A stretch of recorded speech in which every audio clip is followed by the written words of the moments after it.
now that we have Black Ops 6, Black Ops 6 Zombies is right around the corner. And with that, I want to take a step back and look at all the issues with Vanguard Zombies to make sure that Treyarch doesn't do the same thing with our upcoming Zombies mode. Let's get right into it. At least in the intro. All right. Oh man, I can't believe I'm doing this.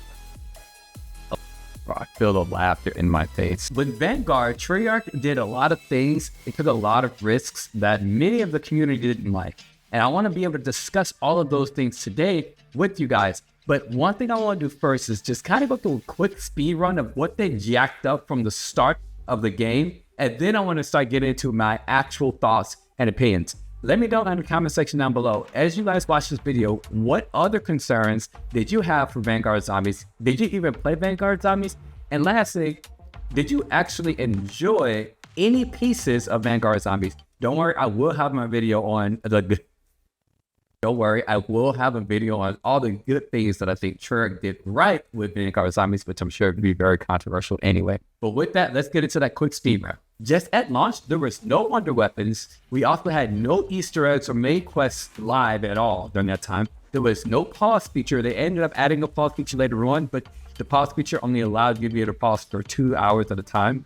There was tons of lag in the game, period, as well as lag in solo gameplay, which doesn't make sense because we should have been offline in solo gameplay. Also, there was no Pack-a-Punch camo. The Pack-a-Punch was free and open. There was no quests to it. There was also no wall buys, no loaded screens. Whenever you actually loaded into the game, you just were there. There was no communication from Treyarch after launch. Sometimes Zombies wasn't even on the seasonal world maps. That's how little communication we had. As well as there was no Zombies challenges to be able to unlock different things within the game. Zombies kind of pushed off away from the rest of the multiplayer. As well as there was no limited time modes during the entirety of the Vanguard season. And lastly, we didn't even get DLC weapons in Zombies at the launch of those DLC weapons coming out. We have to wait till the mid-season, if I recall correctly. Also, the reason why I don't have any of my own gameplay in the background is specifically because I played Vanguard Zombies on PS4, which I don't have anymore, and I did not want to go back, buy the game, just to play the game for gameplay. I don't think it's worth it. This game is an utter failure in my opinion. With that speed run of just the things that they did completely wrong with that mode out of the way with, now I want to break down a lot of the individual things. I do have a lot of stuff to say, so I want to get right into it. So Treyarch, if you want to make sure that your upcoming Black Ops 6 Zombies mode is not received as poorly as Vanguard Zombies was, here's all the things that you need to do. First off, with Vanguard Zombies, we did not have any round-based maps at launch. I know that sounds crazy, especially because we were still in the round-based era, but we had specifically objective-based small maps. Now, I know a lot of people are very familiar with Modern Warfare Z, which is also objective-based, but it's open world, and they've been able to flesh out that. Don't worry, I will have another video just like this to Treyarch tomorrow for what they did wrong with Modern Warfare Z. With that, we already know that at launch, we're going to have 2 round-based Zombies maps. So my concerns isn't really on if they're going to have objective-based maps. My concerns are really on the rewards they're going to give. My concern with the rewards is just that they were very weak and didn't provide much assistance in enhancing us within the gameplay. Another piece is just that the objectives were very boring. At launch of Vanguard Zombies, we only had 3 different objectives that made for it to feel extremely repetitive and very boring. It really started to die down the hype that was barely there a lot, which means that whenever they did start to add more objectives and DLC, most of the community wasn't there already. And so my hope is just that Treyarch has great rewards and different types of mini Easter eggs and side quests around to make sure that there are more than enough fun for us to be able to have in the game. With that, I want to probably talk about the biggest section, and that is just the Altar of Covenants. Now, in my video about the good things that they did right, I'll be honest, I do believe that the Altar of Covenants had a lot of really great ideas back behind it, but there was a lot of what they did wrong. And so with Black Ops 6 Zombies coming out, we will have the Augment system, which I'm very excited for because it seems like they learned a lot. But I want to make sure that I explain some of these pieces because this is what's going to ultimately help out Treyarch and make sure that we appreciate and accept the Augment system much better than we did with the Altar of Covenant system. First, I want to talk about the RNG. With the Augment system, there cannot be RNG. There can't be luck. There can't be randomization within the Augment system. The RNG with the Altar of Covenants made it really not fun because the idea was for us to build our build in game. Since there was randomization in the covenants that we could get, it made to where we couldn't actually build our build in game. And so with that, make sure that if you do want us to build our build in game, you don't randomize it, because then we can't necessarily get what we want to play with. If we want to come in and play with a melee build, for whatever reason, the augments that we get don't allow us to be able to have a melee build, then we're not building our build in game like you want us to, and we didn't come in and get the correct items that we needed in order to have a good time with that build. When it comes to certain different camos that we're trying to grind for, especially in that camo grind, having randomization doesn't help us with that. It goes away from it. The idea for that is take the randomization out of it. Just put it up there to where we have an entire menu of different items that we could get. And from there, maybe you could increase all of the tiers as we go through the match or anything like that. Another idea is you gotta make like the Wonder Fizz was from Black Ops Cold War, where the Wonder Fizz will open up 10 rounds after you turn on a power. Or maybe it would just eventually spawn. And at that point, that's when we can start to spend all of the hearts that we got, the sacrificial hearts that we got as loot, and start to build up and craft our build the way that you want us to. The entire purpose of all of the upgrades in the game is to buff us in game, to make us more powerful. I didn't feel like we were ever made more powerful. There were also only 11 covenants to choose from. Whenever we started, there's like a total of 32 upgrades, but with the augment system, whenever we come in, we're gonna need a lot more than just 11 augments at launch. Now, they've already confirmed that there's gonna at least be three or four augments per item, so that should make it feel much better. Again, it feels like the altered covenant system and the out of game upgrade system from Cold War, they kind of mixed it up to make it all the way, just make it better. But I will say we're going to need a lot more than just those 32 upgrades, because it really made it feel lackluster. Each game did not feel unique like they wanted us to with the altered covenants. I know that the randomization was supposed to make it feel very unique. We go in with a certain idea in mind, with different camos, with something that we want to do. Hitting the box and then hitting the altered covenants just waste resources, because that's resource we need to be spending on pack-a-punching, grabbing the different perks, and then also upgrading ourselves and also getting equipment. Hitting the box with no wall buys and also utilizing ultimate covenants. We don't want to be changing our build throughout the game, because we never feel like we are prepared or ready for the next match. One other thing that I have to say is stop with the menus. We had the menu system for the ultimate covenants. We have the menu system for the pack-a-punching thing. We have the menu system.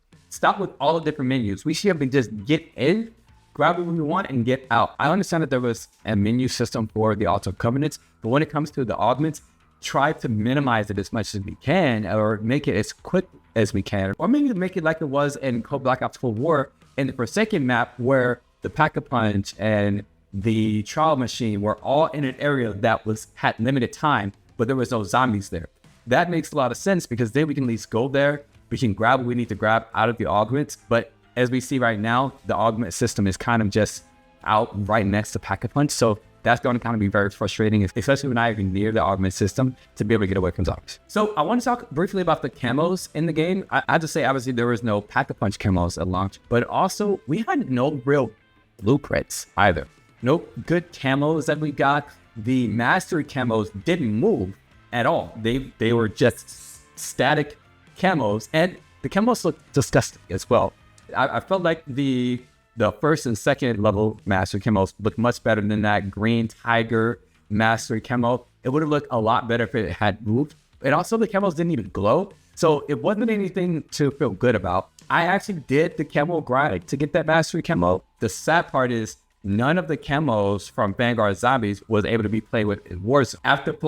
After playing Vanguard, I was like, I don't want to play Vanguard Zombies ever again. And so I was just going to play Warzone. But I noticed the camos didn't even cross over to Warzone. So make sure that the Zombies camos this year also are able to be played with in Warzone. Camos oftentimes were bugged and glitched, so they wouldn't even load in properly when you finally did get them, whether it's just the Master camos or any other camo. Once they did give us Pack-a-Punch camos, they moved, but they were so slow. So make sure this year, the Pack-a-Punch, all the camos are just, they move much better. Typically, Treyarch is on top of those kind of things with us, but Vanguard Zombies kind of run that. So here's what I want to talk about: the dedicated character crew that they have for Terminus. They don't have one for Liberty Falls. And so here's what I wanted to talk about.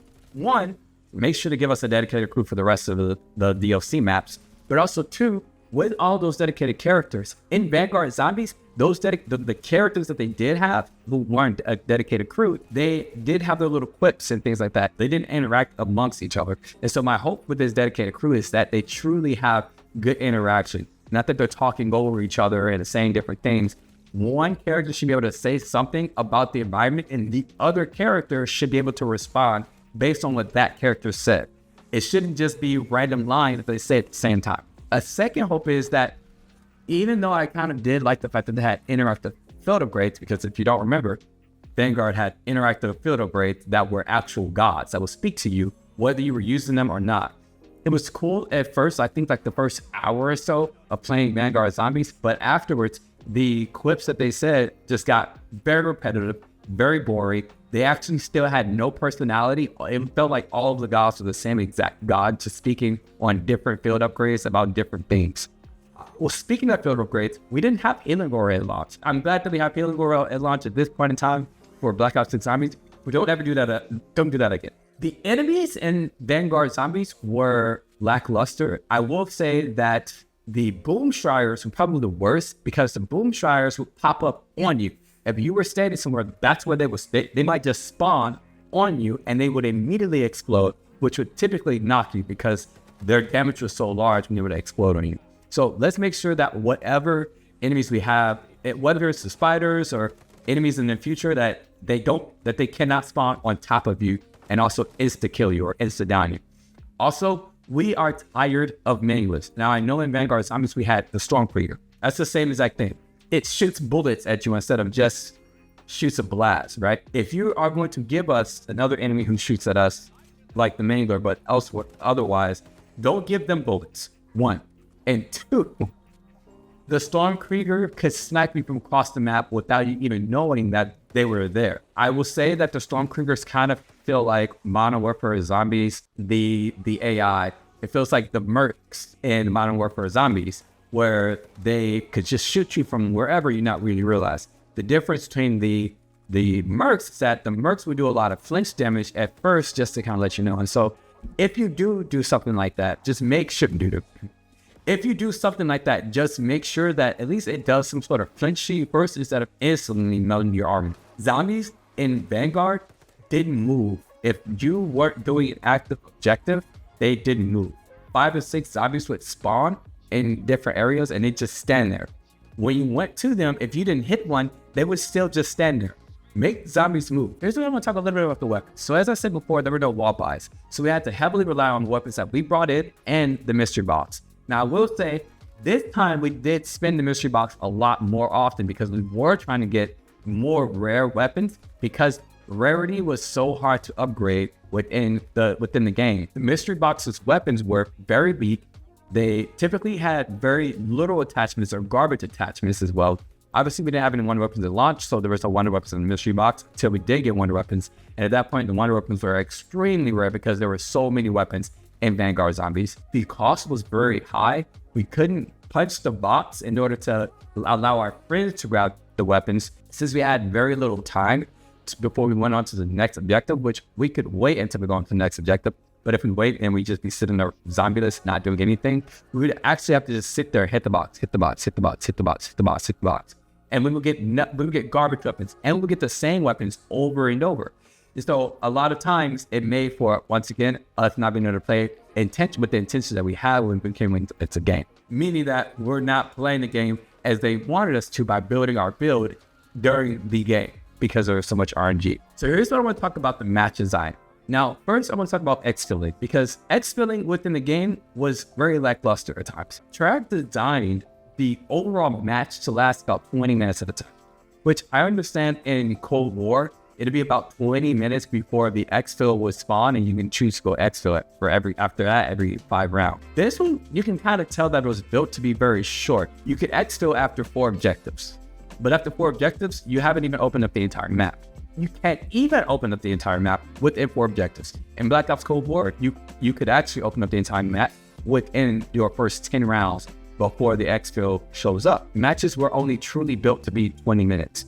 Which significantly limits the gameplay loop. I know a lot of people wouldn't even want to play for longer than 20 minutes, but the point is that it was not built to be to last really longer than 20 minutes. There was no exfil animation. Once you got to the point of exfilling, you just leave the map, and then that was it.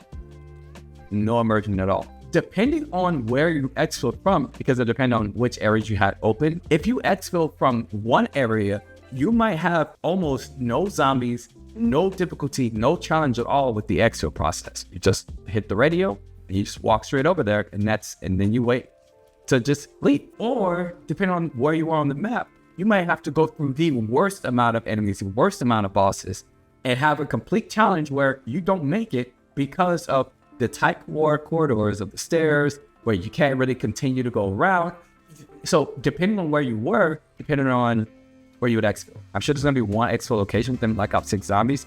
However, if there are multiple exfils, just make sure that it is in places that are equally balanced so that way you can have the same level of challenge regardless of where you are, depending on obviously the round that you're on. So when it comes to the maps, make sure that we're not unlocking an area that we can already see. Make sure that we're progressing through a game every time we unlock a door, because in Vanguard Zombies, we would unlock a door or an area that was right in front of us and didn't expand our gameplay at all. The only thing that expanded was another chance to another objective or potentially a perk machine. Next, the maps were not built for zombies.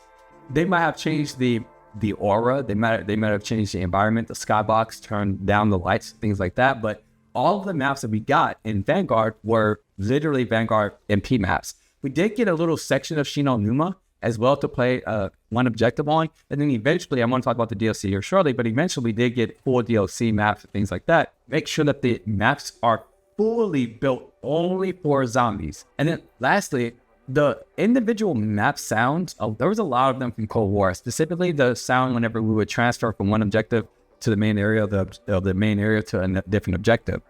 It was the same sounds as the Cold War. So give us new sound effects for whenever we're doing things instead of borrowing ones from the last few years. There were some issues with the DLCs that I want to make sure that they also understand with the upcoming DLCs. First off, I do have to say Terra Maledicta was a garbage DLC map. The area didn't feel exploratory. Also, never give us a shield as one weapon ever again. Next, Shi No Numa. Now, just like I just mispronounced Shi No Numa as I was trying to say it, Treyarch also misspelled Shi No Numa whenever they initially announced Shi No Numa, which everybody was going crazy about because it was like, yeah, this new Treyarch team doesn't know anything about zombies. By the time we got Shi No Numa, it was already season 4. At that point in time, no one had any hype for the game. Now, I do remember a lot of us logging in to see how Shi No Numa was going to play, and I do believe that a lot of people stayed on Shi No Numa for a while and had a lot of hype for the Easter egg. And so here's still for some of the thoughts that I wanted to give. There was a blog post that they put out that literally gave you all of the discovery items for the area. Treyarch, you actually posted a blog that explained all of the secrets and took out all of the exploration from the game. Don't do that again. Second, there was no camping spots in the game. Nowhere for you to be able to stop, sit, and camp. So high rounds wasn't really possible. So once again, I don't believe that the game itself was built for high rounds or for round-based zombies, even though this was our first round-based zombies map within the game. Next, the Easter egg rewards were very garbage. There was nothing that made you feel rewarded when you did the main quest. None of the little side Easter eggs. Also, the trap that you got almost made you not want to use it because it made more sense to shoot the zombies yourself, because the trap gave you such little essence that you'd rather just shoot the zombies because we needed as much money as we could. With that, the main quest, it didn't really feel replayable. It didn't feel like you really wanted to do it over and over. There was nothing about it that made it feel very fun. I don't believe that the steps equated to how lackluster the boss fight was. I prefer just to do the steps of the main quest because it actually felt like I was discovering something. But the main quest boss fight itself was just really boring to me. Now, that might be a subjective thing, but I think it was just really boring. There was, once again, no Pack-a-Punch quest. We had to get to the Pack-a-Punch, but once we got to it, there was really no different quest line in order to get Pack-a-Punch unlocked. So make sure that there's always a quest line to get Pack-a-Punch unlocked. Which, as far as right now, I don't believe there's a quest line to get Pack-a-Punch unlocked for Liberty Falls. It does look like there is one for Terminus, so just make sure that all the rest of the DLC maps have some sort of Pack-a-Punch unlocking quest. Lastly, the Archon. Does anybody remember that DLC map? The Archon? The only thing I got is my very last thing. is the Archon was a very trash map. And also there was zero hype by season 5 for Vanguard Zombies. So just don't do any of the stuff that I said before. If you guys agree with me, I'd love to hear in the comment section down below your thoughts about Vanguard Zombies and what Treyarch needs to make sure they don't do again from Vanguard, so that way Treyarch has a really good year and we really accept a lot of things. Probably one of the biggest things that I want to make sure that they get right is the augment system, because the Altar of Covenant wasn't it. The upgrade system, the out of game system for Cold War, it did much better, but there's still a lot of things that could be fixed from both of them. And so I'd love to hear you guys' feedback in this comment section down below. If you did miss my Cold War breakdown of what they did wrong, be sure to click this video right here, where I actually break down in depth a lot of the really good things that they got wrong that's going to help make sure that Treyarch has a really good year this year. With that, have a beautiful goddamn day, and I'll see you guys in this video. Bye, guys.